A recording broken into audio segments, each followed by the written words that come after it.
Yes, folks, it's the moment you've all been waiting for. Parlay Restaurants and Sports, located in Jing'an, Shanghai, your new favorite spot for barbecue, burgers, and so much more. Come out to watch all your favorite sporting events. Enjoy brunches weekends starting at 11 on our terrace. Test your skill at darts, pool, and golden tea, an icon bar classic. 9 beers on draft, the freshest barbecue cooked daily, and so much more. This Saturday starting at 5 p.m., followed by our first brunch Sunday at 11. Parlay. We have you covered from kickoff to last call. Black China, baby. Yeah, we know we don't play around. We know the podcaster in Shanghai. There's only one guy on my side, and his name is Craig. Check him out. Skinny OG, boy. If you got a story to tell, call Craig. The government been checking your mail. Just call Craig. Your ex-girlfriend just fell down a well. Call Craig. They say they about to put you in jail. Just call Craig. Call Craig. Call Craig. Hey, you go and tell Craig. Call Craig. Call Craig. Hey, you go and tell Craig. Call Craig. Call Craig. Hey, you go and tell Craig. The only podcast that's ringing the bell. Call Craig.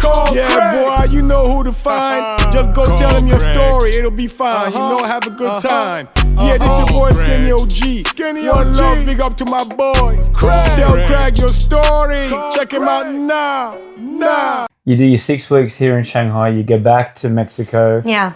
And then Fire up. The story goes. So, what was your reaction when you went back? It was like, I have to go back. It's like, wow, that was amazing. Or was it a sort of long process? But I remember that it was clear for me. As I said, I was angry at my country. Why? At a situation that, you know, as I said, like Mexico is big. How come we don't have more Mexicans studying Chinese? Right? And our relationship with China is so important. Why are we not building or nurturing, developing the talents that they are going to kind of like interact with China? Or why it's so difficult? Or why only people like me that have possibilities?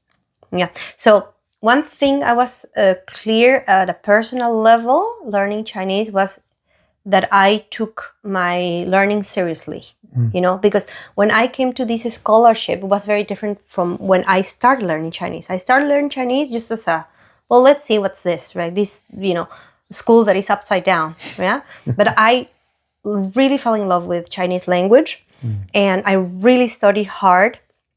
So I really like compete and won my chance to come, you know, take this scholarship. So I came back kind of like, oh my God, like how come nobody have told me how to study Chinese? Like to begin with, we have thresholds that you have to pass, the HSK exams. Yeah. It's kind of like you have to have an aim. This is not just like, well, you know, finish this book. Like finish this book is where is it taking you? You know, you have to have a clear orientation where you're going.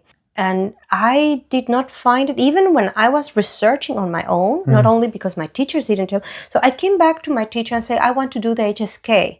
And she was like, the HSK what? It's like she didn't even knew, you know?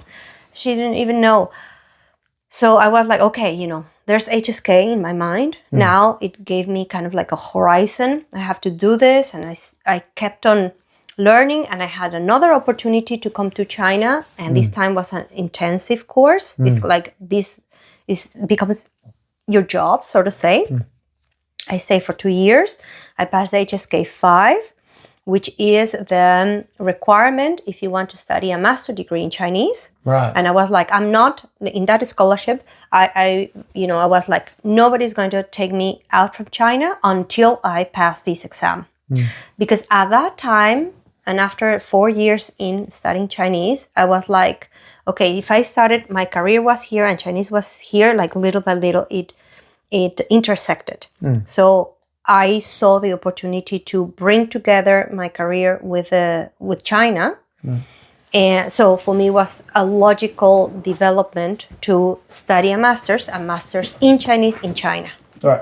So the third time I came to China was with that aim and already satisfying all the requirements to study a master's degree in China. how difficult was that? Because I'm at that stage where you were at the start, where you've got to have a goal, you've got to have a vision. I've been here since 2019, and my Chinese is still at a very basic. I think I'm going to give it one more try and really put Do it for me because I love Chinese. Yeah.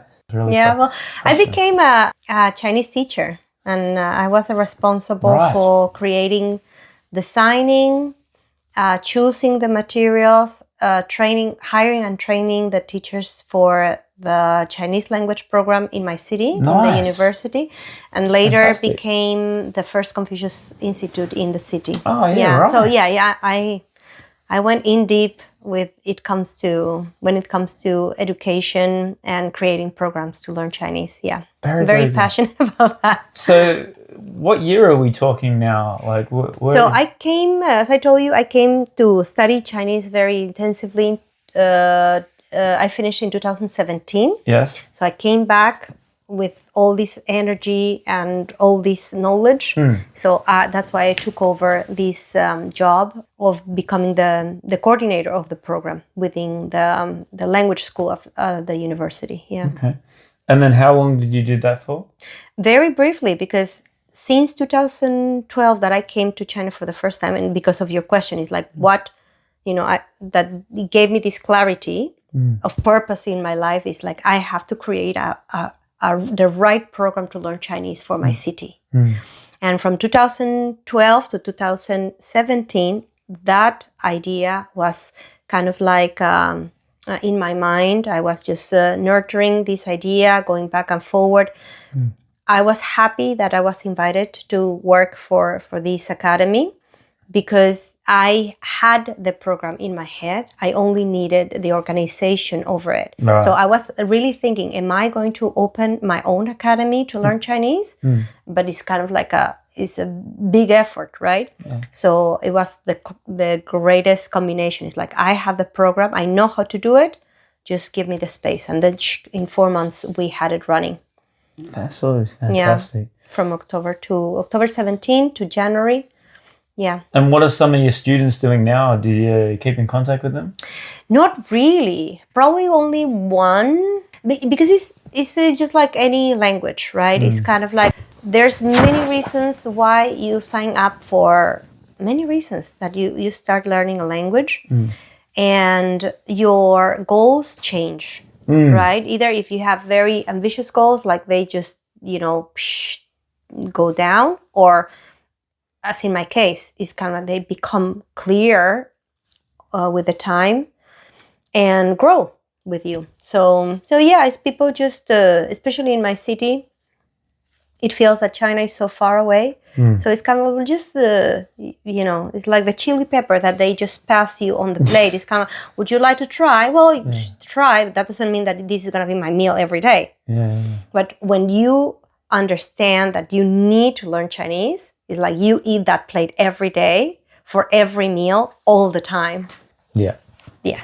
So you go up to 2017 and then 2018 you come back, right? 2018 I came back. Yeah. Very early on. Yeah. What was the reason? I compete for to be part of this program that connect you with universities and scholarships. Okay. Here in Shanghai? In China, all China. Okay. I landed in Xi'an, beautiful Xi'an. I lived there 3 months. I was like, wow, fantastic. It's a flat city with a lot of history. So yes. But the terracotta warriors were beautiful. Yes. Yeah, I was just with a lottery ticket to sort of say, because you were part of the program, you knew that you wanted to do a master's, but you did not exactly knew the program at the end, because I wanted to study international economy. That was my goal, but I ended up repeating the program of international politics, which was the greatest decision, the best decision. Why? Because I was learning in Chinese. Right. So it's like you really need help. Yeah. So at least all the concepts were already in my head. It's like, oh, okay, now I understand many things. Yeah. But Chinese is difficult. Back to the podcast, is that topics that you talk about now? International politics? Yes. I don't discuss in this period or this season of the podcast. Is not about discussing current topics or historical topics, but is the undertone of everything, because it's like, how come people came to China or created this? Because of this situation, this policy, Yeah.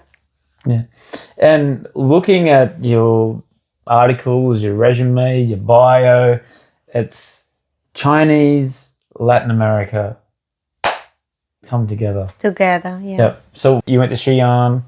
Where did you go next? I briefly stayed in Xi'an in 2008 just for this program to prepare me for coming.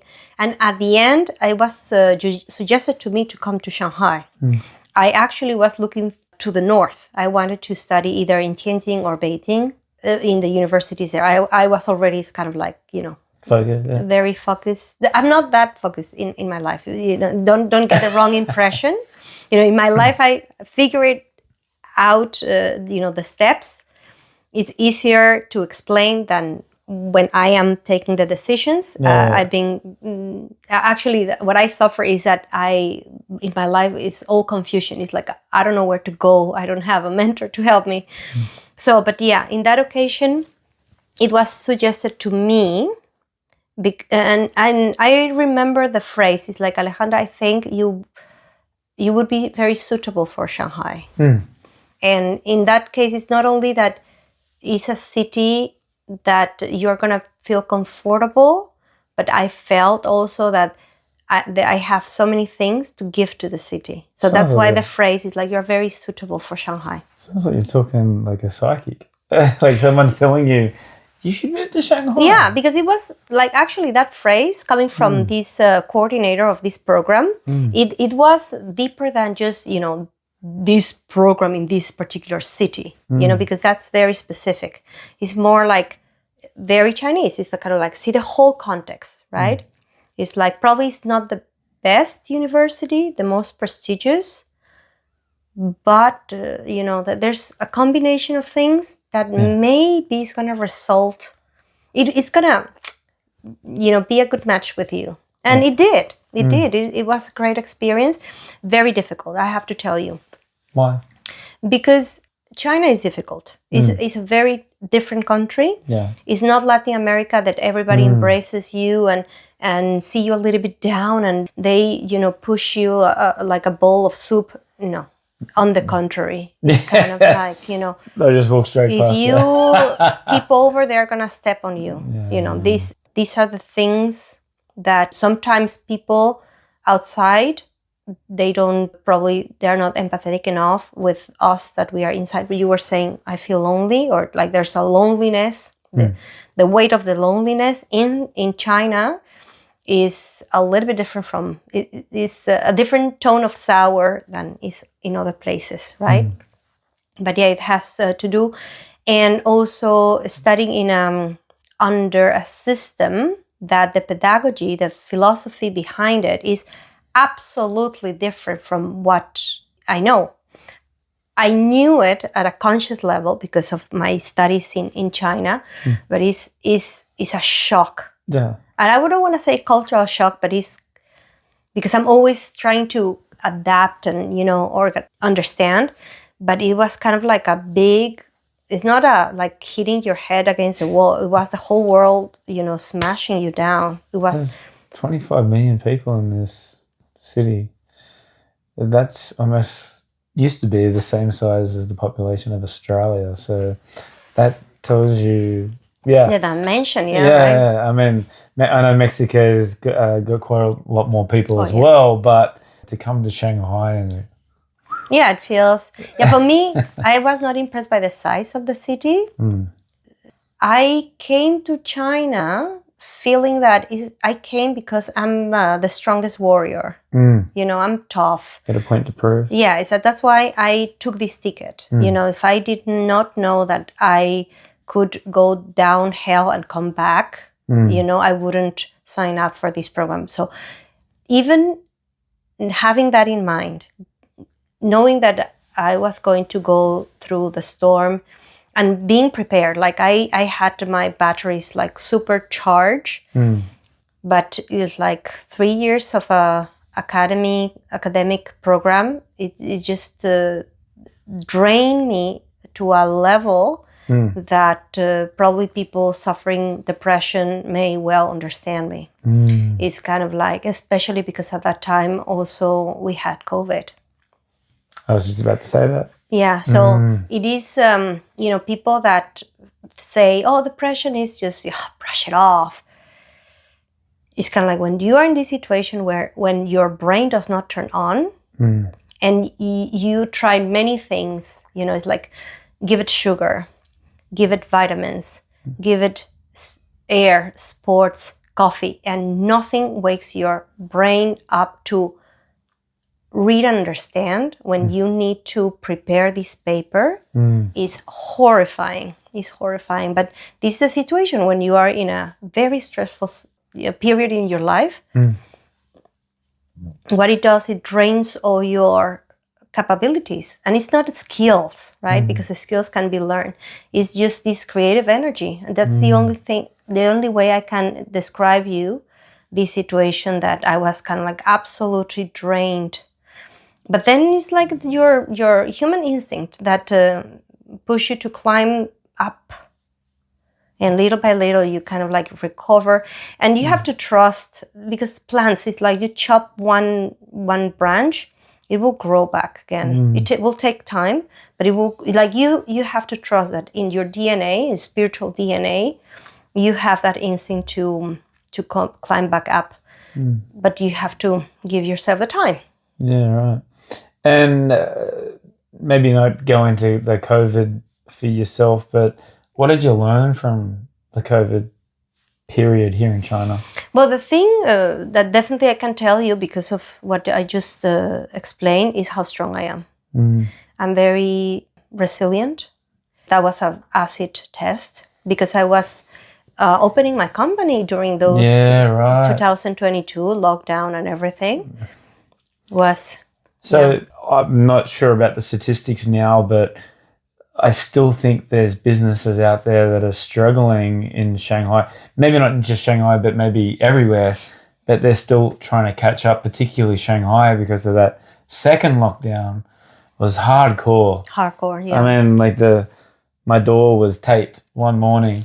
I was just like, what the hell is this? What's this? I left both times. I was one of the very few that were able to leave both times. A lot of my friends stayed through both of them, and for them to be able to do that and survive and tell a story is just incredible. So, but did it give you that determination to like, okay, so I've been locked down, so when I come back out, bang, bang, bang, bang, I want to do this, and this? No, I wish I was in this situation, dear. It's my students, because for me it was a very creative moment.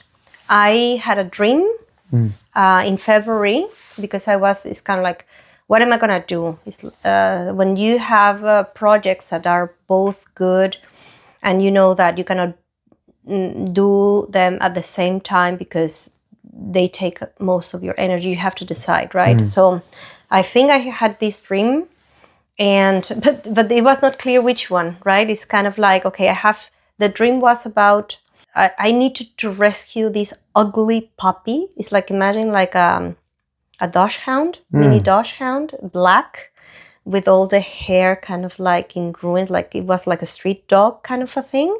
But I needed to rescue it.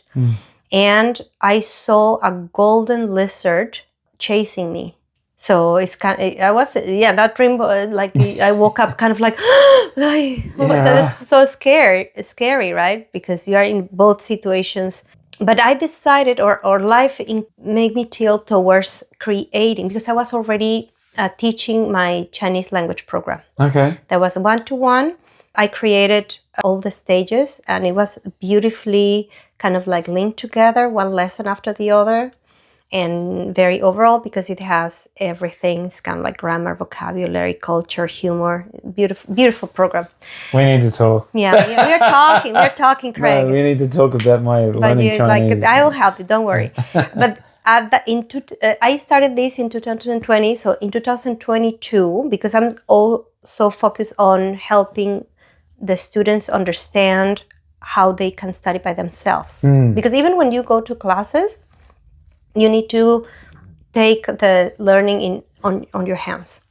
So I was creating this workshop that took out, because my program was embedded with these techniques for you to become more and more autonomous. But then I was like, no, I don't want to teach Chinese. I just want to teach on how to use your brain for study Chinese on your own. So I created this program, and that was what kept me alive during these 2 months of lockdown and beyond. Right. Because if I wouldn't be doing that, I would be like, I wouldn't have any money to survive. Yeah. No money and nowhere to go. It's like going back home, not possibility. Paying rent, not possible. Food, everything was so expensive. So that's what kept me alive. So it's the sensation. For example, my students, they were in lockdown, kind of like very bored. They had to work, but they were not in their working environment or not doing anything, but they were kind of like in a state, like still. For me, was more like I'm drawing in this ocean, in this dark ocean. So because of my instinct, I'm just trying to swim towards what I think is the surface to breathe. So after the lockdown, it was May. So that was like that. It's like to breathing over the water under the storm. It was kind of like all the way until December that year. Wow. Yeah. And what changed in December? Because first, all the policies lifted. Oh, right, yeah. Was it the green code, right? Everything was lifted up. Yeah, because for us, especially in education, you always have to have the green code. Yeah. And especially, it's like I was doing it less than 24 hours each. Even you have a longer window. But in the process, and I remember observing the process of the test, there were some errors that, for example, all of a sudden, all the tests that was taken, they have to be deleted in order to restart the program, right? So test givers did not have the chance to contact you to come back again. Oh, so you were waiting for the answers, and then the answer didn't came, right? So you have to be smart. Yeah. So I was doing tests every at least 12 hours around that. Yeah. Wow. Yeah, to be always ready to work. And then it must have kicked off because you're still here. Yeah. And you're still doing all these seminars. So let's move forward now to last year and this year. So I'm seeing seminars, I'm seeing podcasts. You've research, got presentations, yeah. So, yeah, when you said to do an interview, I was like, where do you find the time to wind down? Well, I have a very chill life. Really? Yeah, Okay. because I'm in this period of my life like a retiree. Sometimes I think myself as a retiree, the eyes that just, they walk out the door in their pajamas to buy fish and put it in the Chanel bag. Yeah, I'm like that, that's, in a way. And you're doing talks as well. So tell us the latest one that you've done. The latest one was the anniversary of the association. Okay. Yeah, it's a big thing. Congratulations. Yeah, congratulations to all of us, Yeah, it's a big project that the idea behind it is to create an environment and provide information in order to intercultural leaderships to sprout. So we want to nourish intercultural leaders. So that means that they are a very specific profile of people that feel comfortable in multicultural environments. But the leadership part is because they need to understand that their role is to lead, organize, to create value. Great. Yeah. That is really, really cool. Yeah. And what do you have coming up? What's the plans for the future? Well, it's very bright. Very bright, as always. Well, there's in China, as a foreigner, there's nothing written on anywhere. Nobody, you cannot take anything as a promise. The only promise is that they can kick you out anytime, right? Yes. That's true. That's true. That's true. It is, yeah. So you have to live like that, you know, like jumping from rope to rope. But creating, right? It's like creating with the hope that you're going to last for many months in order to sustain the project, but without the feeling of being clinched in order to kind of like let go if you need to let go, right? So for me, this year is a lot of work towards developing this association. Okay. We have a program that I want people to join. For me, as a creator of educational programs to continue, there's a book being created at the moment around learning Chinese. Awesome. Yeah, so, and cultural, you know, cultural exchange. And has the Mexican embassy gotten involved with your projects? Oh, yes. Yeah. Yes. Because it's very wise as a professional, you know, in the very early days that I came to China, I contacted not only the diplomatic missions and offices, but also much more like the chambers and groups and everything. So in order to learn what is being done, right? What is, you know, the benchmark, what people are doing, who is doing what, right? So I've always been connected through the cycles of many people coming and going, and always with a good proposal. So at the moment, for Mexico, it's very important for the government to keep on pushing this idea that we need to reach equality, that women are important subjects for policy. So my association actually, you know, ticks many boxes within this global strategy. First, because it's a series of activities for women, made by women, right. And also because it has a sense of community. And it's very interesting because it goes beyond my country. Like I'm a multilingual, so I see the possibilities beyond the Mexican identities. Like everybody that speaks Spanish, doesn't matter that they were not born in a Spanish-speaking country, but they are all welcome, males and females. Right. And in 2026, what is the relationship like between the two countries, Mexico and China? Well, the situation of Mexico and China is unfortunately mediated by our situation, geographical situation. There's an old saying, given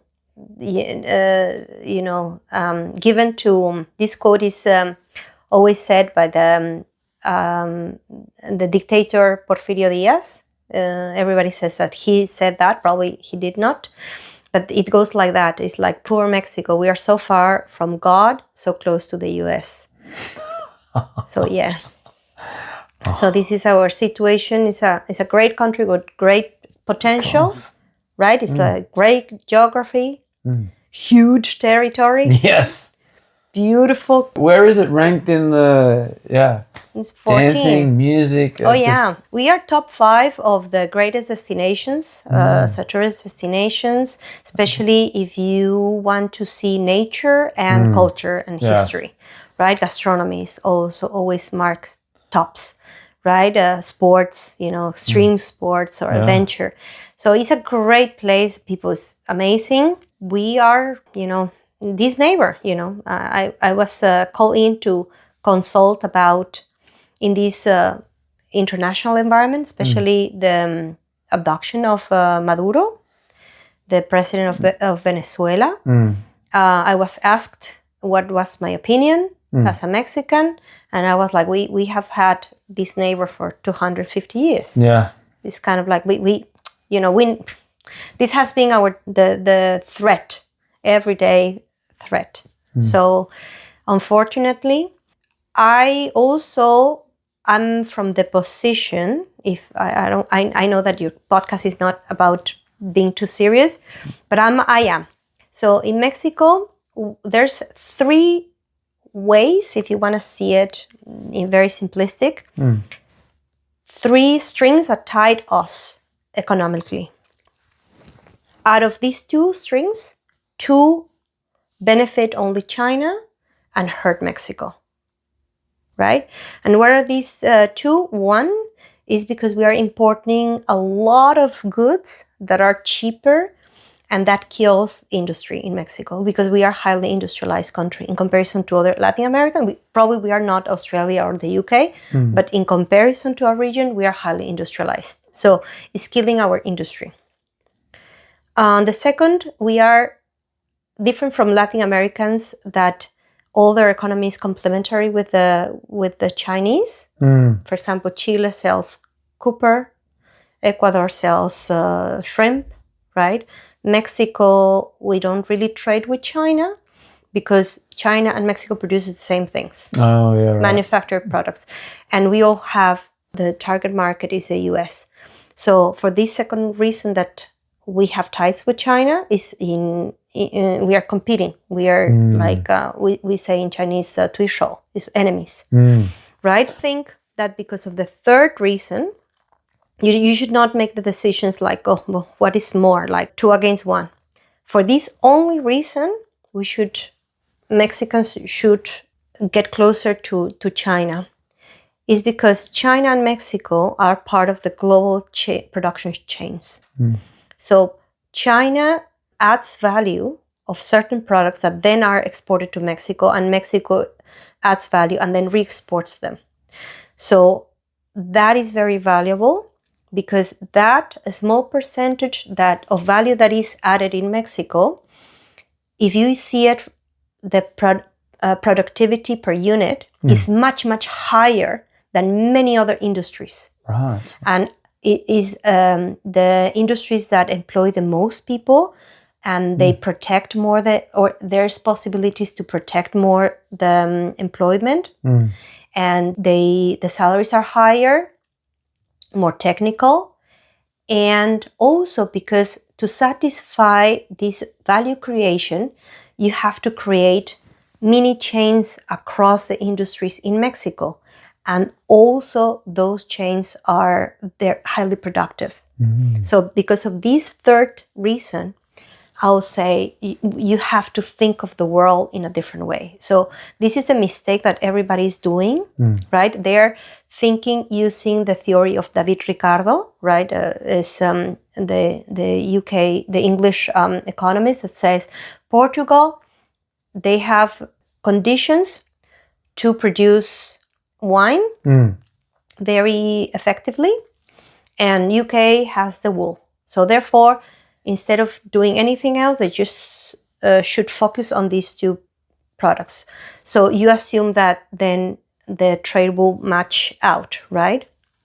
But in 2000, at the end of the 20th century, beginning of the 21st century, that logic does not apply. So back in the day, having a trade deficit with one single country would be a red flag. But in the 21st century, having a deficit with one country does not tell you the whole story. So Mexico has a huge deficit with China.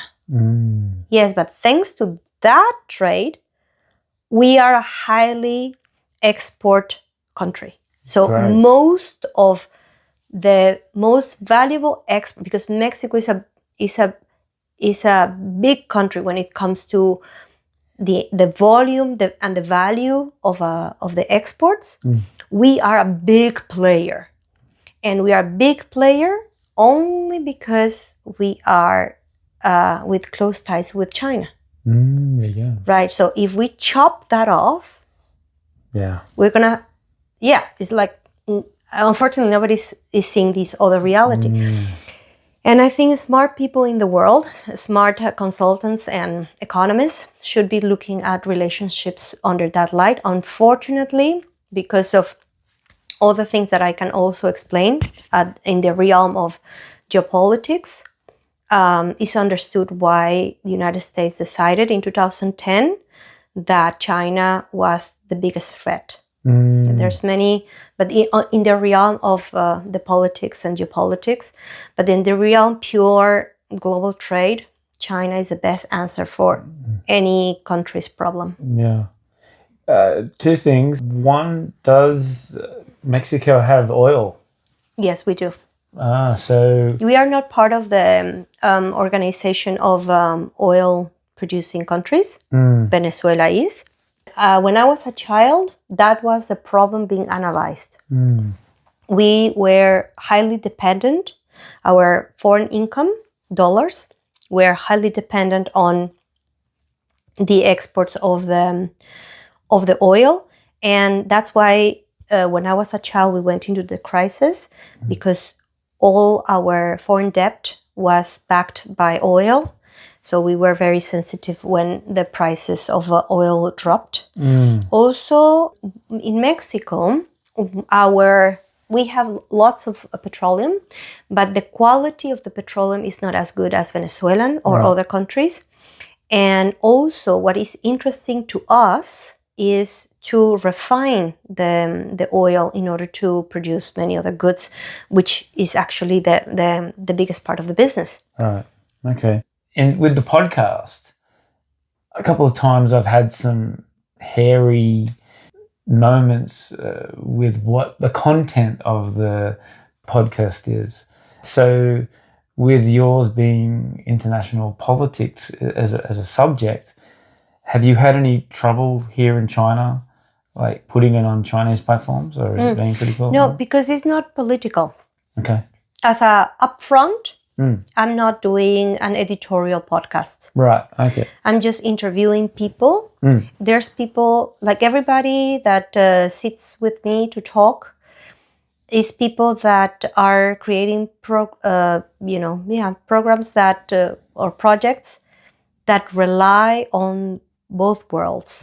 So Great. actually our commonality is that we defend this bridge of communication, right? Because if that was not the case, our projects could not be.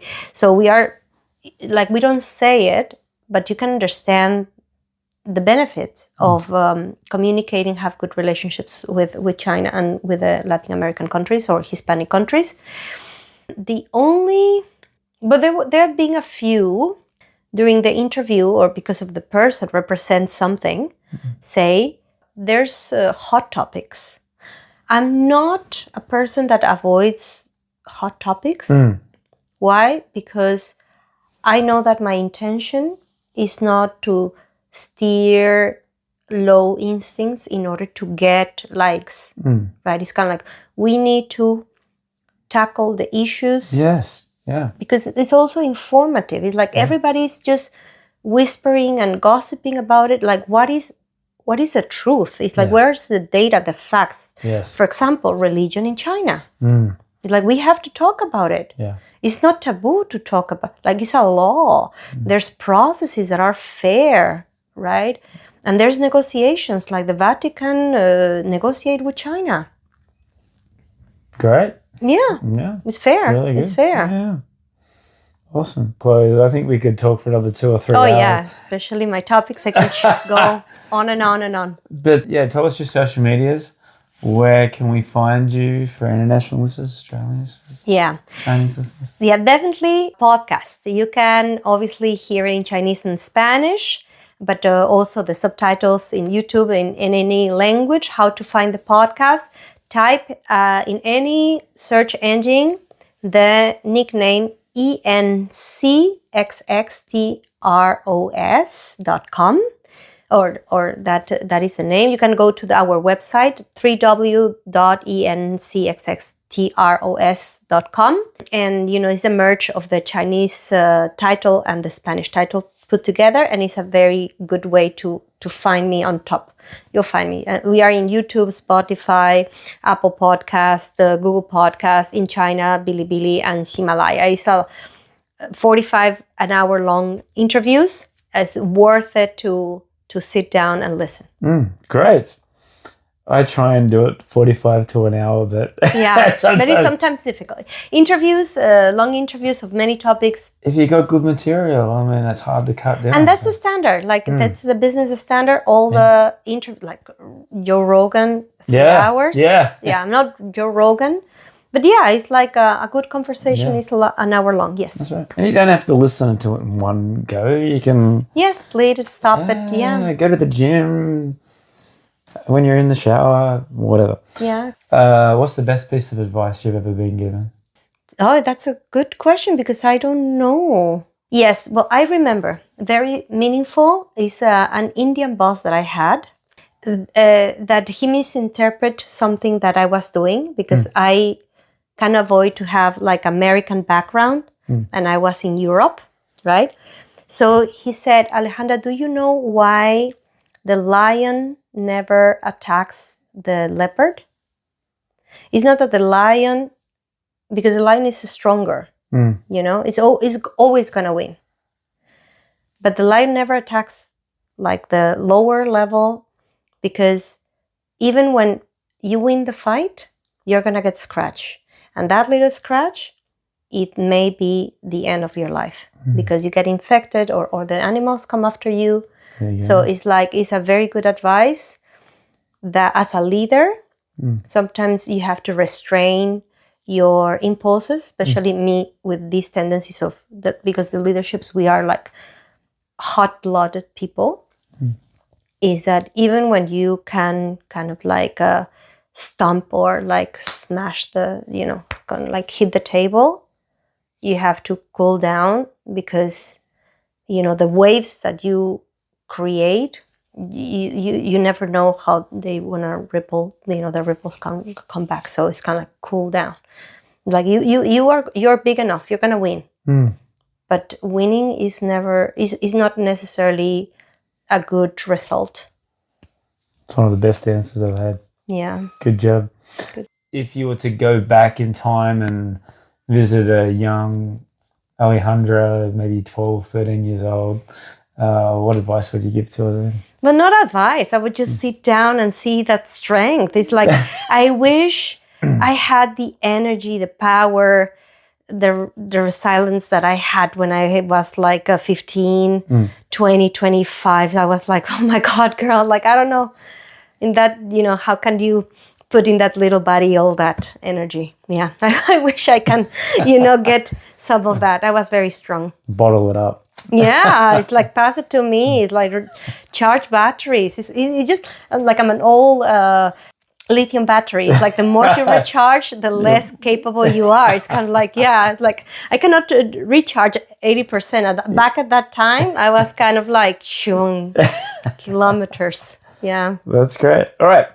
Last part. I want you to tell me, I'll give you some topics and you tell me your top 2 or 3 favorite of all time as of today. Okay. So first one's music. Music. Okay. So as of today, who are your top 2 or 3 favorite artists or musicians or bands? Yeah. Top is Julieta Venegas y Natalia Lafourcade. English speakers, unfortunately, they don't know about anything about that. It's encapsulated in Hispanic culture and Mexican culture. They are amazing artists. How you describe an amazing artist is because they are creators. So they are self-building and they are able to compose in many instruments. So yeah, these 2 women, they have lots of things to say. When are they going to come and do a tour of China? We have to organize it. We are the exact people to do right, that. Exactly. Right. It's kind of like bring them over here. I'll promote it. Well, at least for now, like I've been doing it. I'm a doer, so I've been creating the audience for them because you have to have enough audience in order to bring these big names. Yeah. Yes. So yeah, Julieta now in Mexico. Fantastic. I'm going to check that out. Yeah. I'm going to pass you some. We can do a podcast only on Natalia Lafourcade, huh? I'm sure we could. Yeah. Part 2. Okay, that's number 1. What's the second one? Julieta Venegas. Okay. That's another Mexican musician, composer, very famous. But she's not as famous as she should, I think, because she is even better as a musician than Natalia Lafourcade. Okay. Yeah. Food, cuisines. What are your top 3 international cuisine? Oh, yeah, it's so difficult. Well, being a Mexican, of course, right? Being a Mexican. Very underrated. Really? No, I think it should be more like it's Italians. I'm sorry, Italians. But anytime. Mexican Chinese, so they're on a par for me. Yeah. I'm always scoping out the one on Fu Min Lu. There's a Mexican restaurant there. Yeah, the cantina. There was one. There's one. There used to be one at 158. Yeah. So. Well, in general, because one thing is your mouth liking something, and another thing is your stomach. I don't want to fall down the digestive system, but it's like as a overall body. I'm a Mediterranean person, so it's kind of like give me oil, vinegar, fish, cheese, bread, wine, and that's it. A leaf of lettuce. I'm done. Very simple. Yeah, but it's like invitation to everybody to explore Chinese cuisine, Mexican cuisine, yes, and Peruvian. Oh, nice. Yeah, Peruvian is top. There you go. What about your top 3 all-time favorite books? Oh, that's another difficult question, right? Because there's books that as of today, I reference a lot. A book that I would definitely recommend is Irene Vallejo. Okay.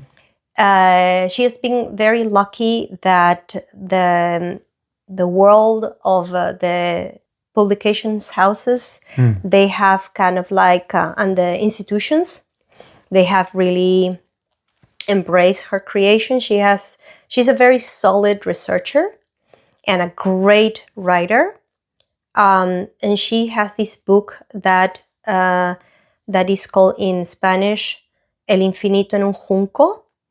Infinito, like infinity, and junco is the plant of the papyrus paper. So she does a very deep research on the creation of books and the kept of the books, and is the main subject of this novel. Right. So yeah, it's really worth it to take a look. Other books about I when I was teenager, very young, 12 years old, I read Anna Frank. Yeah, right. Yeah, and I visited her. You did the house. Yeah, it was great. The museum as well. Fantastic. Yeah, it's a very nice. Yeah, Esther Tusquets. She died already. She and I loved Mexicans. Cristina Rivera Garza. She was very close to win the prize, the Nobel Prize for Literature this year or last year. Yeah. Cristina Rivera Garza, very prolific writer, and she's still alive. So yeah, and the books are translated into English, so it is worth it to see. She has a very interesting way to. The prose is very interesting because she does historical research, and she embedded in very intimate situations with also some philosophical questioning. Yeah, so it's really worth it to read. Are you a movie buff? I'm not as much as I wish. Okay. But can you give me 3 movies then? Yes, of course. Okay. I can give you Mexican movies. Okay. Any Alejandro González Iñárritu. Okay. Any of the movies, especially if you get to see the trilogy, starting with Amores Perros. Right. Is an art. Guillermo del Toro is from my city. He studied in my school. Amazing. And he's an amazing guy. Nice. Yes, an amazing guy. And I would say in Chinese is 就是爱情传话 is 神话 is the mythology, the legend of love. Is a very interesting movie. Recent movie was released like 3 years ago. It's spoken in Shanghainese. And it is, yes, and it's very meaningful because it was recorded around this area. Right. And it's about contemporary, debates that people our age have. And also the director is a very young woman from Xi'an, but she fell in love like us. We fell in love with Shanghai. So really worth it to see. There you go. Yeah, the legend of love in Chinese is 爱情神话. Okay, fantastic. If someone from outside of Mexico wanted to visit Mexico, what are the 3 cities that you'd recommend a must see? A must see, definitely Mexico City. Okay. It's 1,000 cities in one city. Yeah. So yeah, go The no history, further. yeah. Go no further. Yeah. The other, you may think Guadalajara was around Guadalajara so much to see, but I really enjoyed Oaxaca. Beautiful city. But this is kind of like the stereotype of Mexico, right? It's beautiful to see, but it's like you have to understand that Mexico is much more. So I would go up north and visit Tijuana, for example. So you will have the balance. Yeah, there's so many, more than 3. Yeah. More than 30 cities in Mexico, right? Sure But yeah, this Mexico City, like if you don't have any more minutes of life, just... And I'm sure the weather there is like great. This cold weather is like not for me. Oh no! So, okay. I enjoy. Australia, it's hot weather. I know. So, it's not like that. Yeah, last one. Who is your greatest inspiration or hero and why? I don't have that, and I'm lacking that in my life. I've always lacked that admiration. I'm probably from the generation that all the heroes broke in front of our eyes, and it's a void, a spiritual void, because we are the generation of the crisis. It's like all the big figures were very short, right? So it's like you don't have anything to look up for. But recently, I've been reading a lot about the books of Tina Seelig. Tina Seelig is not that much known professor. I don't remember exactly which university in the US, but her story, like her professional path, looks as messy as mine. So and So she is agreeable. So I totally relate to that. Tina Seelig is she has published very nice books, especially for advice for young people in their 20s, advice for entrepreneurs and people that like to make sense of their creative talents. Great answer. And did you say you have a family here as well? My family is all China. All right. It's like that. The question is like, oh, don't you feel alone? Like this is the second most populated country in the world. You're never alone. No. I feel Shanghai is like, you look at the calendar and go, it's already like the 25th of March. The end of March? Yeah. Where's the biggest? And in some places that I've lived, that doesn't happen. You're actually looking at the clock and it's going 2nd of January. Oh my God. There you go. How much is it gonna take? Yeah. But here, I don't know about other people, but for me, I'm always like, I can't do that. I'll have to cancel that and do it next time. So busy. And I love it. And that's why I keep coming back here. And it's not for everybody, though. No, it's not for everybody. And I understand that the people that are not here and that like the simple life, but if you like the fast pace, this is a good ride. Get here straight away. Yeah, this is a nice rodeo if you enjoy, being thrown away, like around. Yes. Yes, it's not for people that like to lay back life. No. And it makes you such a stronger person. Well, everything, like... Yeah. It's a good, as Americans, they tend to say, like you have to spend some time in the East, but leave before you get too cold, too harsh. move to the West, but move out before you get too soft. So yeah, life is just like that. Shanghai is a very good life experience. Unfortunately, China is not as open as other countries, and in general, the world is getting less open. It's starting to, but more visas, more people coming in. Yeah, but for visiting. But visiting. Yeah. It's like, it's okay if you visit. You have to be very talented if you want to come in a work visa. Yeah, well, here, or hardworking. Or tough. Yeah. This is, yeah. There you go. Alejandra, thank you very much for your time. Thank you, Craig. We could have spoken for another 3 or 4 hours. I love what you're doing. Thank you. Combining the two cultures together and helping people learn different languages. It's such a powerful tool. Yeah.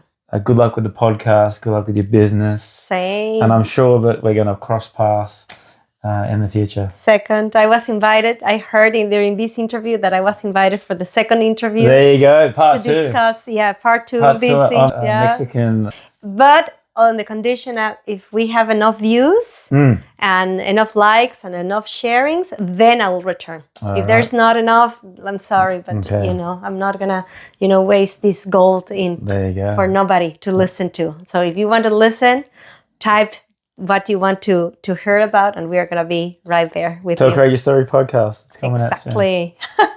Right. See you next time. Hi, I'm Tony Fair, founder of Victorian Grooming Company. Is your beard feeling dry or the skin underneath itchy? Maybe you'd rather soften and tame your beard instead.